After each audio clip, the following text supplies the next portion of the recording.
विज्ञान विषय के दूसरे प्रश्न पत्र भारतीय राज्य व्यवस्था के द्वितीय चैप्टर भारतीय राष्ट्रीय आंदोलन की प्रमुख धारा उदारवादी राष्ट्रवाद का अध्ययन करेंगे।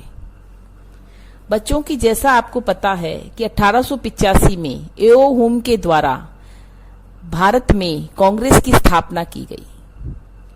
1885 से लेकर 1947 तक भारत में स्वतंत्रता के लक्ष्य की प्राप्ति के लिए कांग्रेस द्वारा जिन विभिन्न रूपों में कार्य किया गया, उसके आधार पर हम भारत के राष्ट्रीय आंदोलन को 3 भागों में विभाजित कर सकते हैं। पहला, 1885 से 1905 तक का काल नरम राष्ट्रीयता का काल कहलाता है। दूसरा, 1906 से 1919 तक का जो काल है वो उग्र राष्ट्रीयता का काल कहलाता है। तीसरा, 1920 से 1947 का जो काल है वो राष्ट्रीय आंदोलन का गांधी युग कहलाता है। बच्चों, जब हम उदारवादी राष्ट्रवाद की बात करते हैं तो सबसे पहले हमारे दिमाग में आता है कि हमारे देश में वो कौन कौन से उदारवादी नेता थे जिन्होंने भारतीय राष्ट्रीय आंदोलन में महत्वपूर्ण भूमिका निभाई, जिन्होंने भारतीय स्वतंत्रता को प्राप्त करने के लिए बेस तैयार किया। उनमें सबसे पहले मैं नाम लूंगी दादा भाई नौरोजी, सुरेंद्र नाथ बनर्जी, फिरोज शाह मेहता, रास बिहारी बोस, गोपाल कृष्ण गोखले। ये हमारे उदारवादी नेता थे। उदारवादियों की जो मुख्य मांगे थी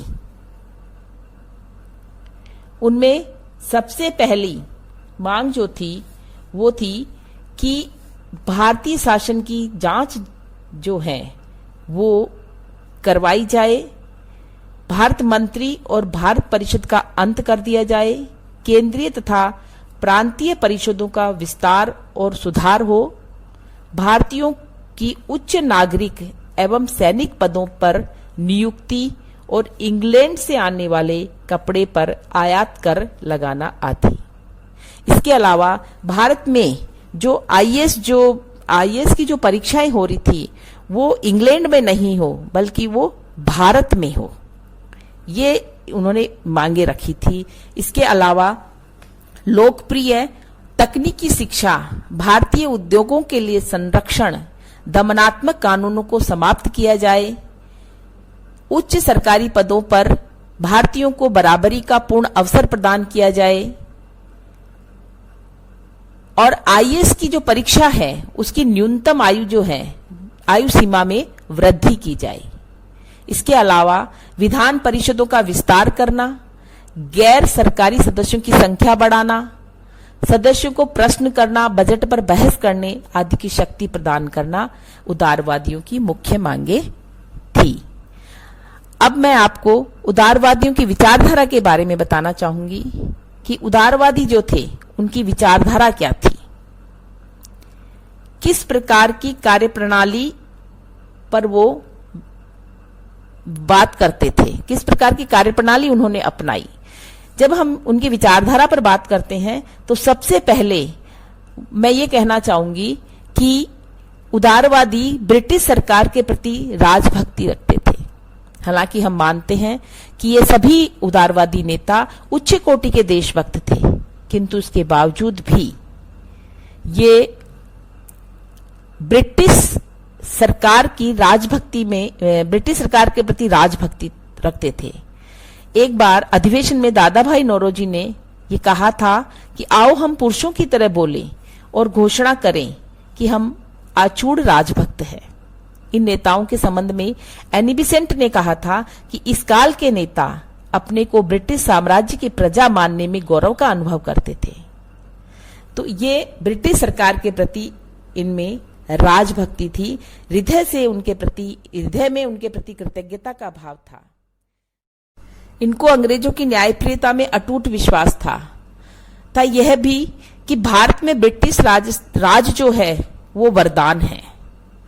एक तरह से भारत में जो ब्रिटिश सरकार जो हमारे ऊपर राज कर रही है वो ईश्वरीय अनुकंपा ये मानते थे।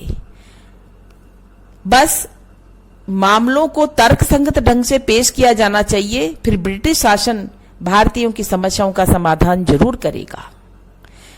1895 में सुरेंद्रनाथ बनर्जी ने कहा था कि हमें ब्रिटेन की जनता की न्याय भावना और उदारता पर भरोसा है। ये बात ये सिद्ध करती है कि किस सीमा तक ये ब्रिटिश अंग्रेजों की न्यायप्रियता में विश्वास करते थे। भारतीय उदारवादियों को ब्रिटेन से यह उम्मीद थी कि देश के सामाजिक और सांस्कृतिक पिछड़ेपन को दूर करने और प्रतिनिधि सरकार की दिशा में कार्य करने में वह भारतीय जनता का पथ प्रदर्शन करेंगे। भारत के उदारवादियों ने भारत और ब्रिटेन के हितों को विरोधी नहीं माना, बल्कि परस्पर सहयोगी माना। इसलिए दादा भाई नौरोजी ने कहा था कि हम अपनी मज्जात तक राजभक्त हैं। इस प्रकार उदारवादियों की मुख्य मांग देश को स्वतंत्र कराना नहीं था, वे शासन प्रशासन में सुधार लाना चाहते थे। वे सुधार भी जनता के सभी वर्गों के लिए नहीं होकर केवल उस हिस्से के लिए थे जो शिक्षित होकर ऐसे सुधारों और रियायतों के योग्य हो गए हो। उन्हें जनता की ताकत में न तो विश्वास था और न ही वह स्वयं किसी तरह का जन आंदोलन खड़ा करना चाहते थे।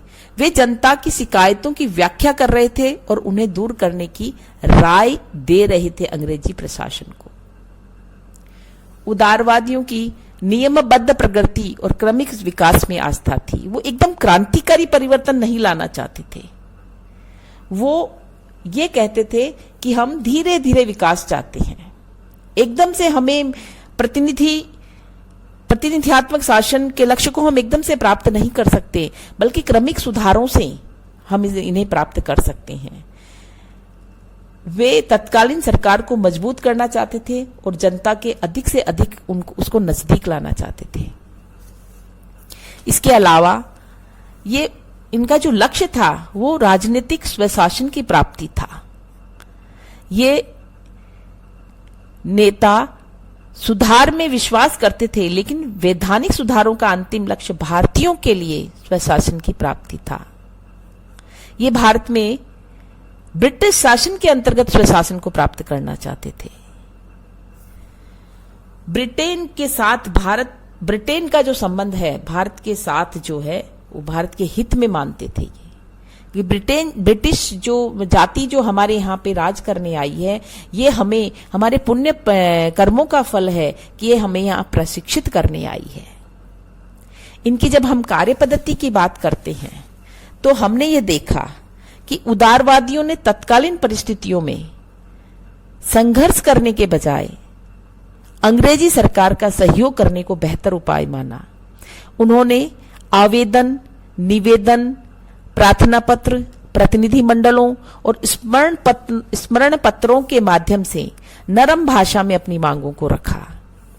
एक साल में एक बार वो अधिवेशन करते थे कांग्रेस का और कुछ प्रस्ताव पारित करके मांगे रखी जाती थी। उन्होंने ब्रिटिश जनमत को भी अपने पक्ष में करने का प्रयास किया। इस प्रकार उदारवादी हिंसा व संघर्ष के विरोधी थे और संवैधानिक साधनों में विश्वास करते थे। जब हम उदारवादियों की उपलब्धियों की बात करते हैं कि उदारवादी जो हैं उनकी क्या क्या उपलब्धियां रही हैं, तो अपने समय में उदारवादियों ने प्रगतिशील भूमिका का निर्वाह किया। सबसे पहली बात तो यह है कि उन्होंने ही सर्वप्रथम एक अखिल भारतीय राजनीतिक मंच और आंदोलन को संगठित किया। भारतीय जनता को प्रारंभिक राजनीतिक प्रशिक्षण दिया। उनके बीच प्रजातांत्रिक विचारधारा को प्रचारित किया। वे पश्चिम के वैज्ञानिक दृष्टिकोण और बुद्धिवाद के समर्थक थे। वे भारत की सामंतवादी सामाजिक संरचना के खिलाफ थे। उदारवादी लोग भारत में औद्योगिकरण व आर्थिक विकास के पक्षधर थे।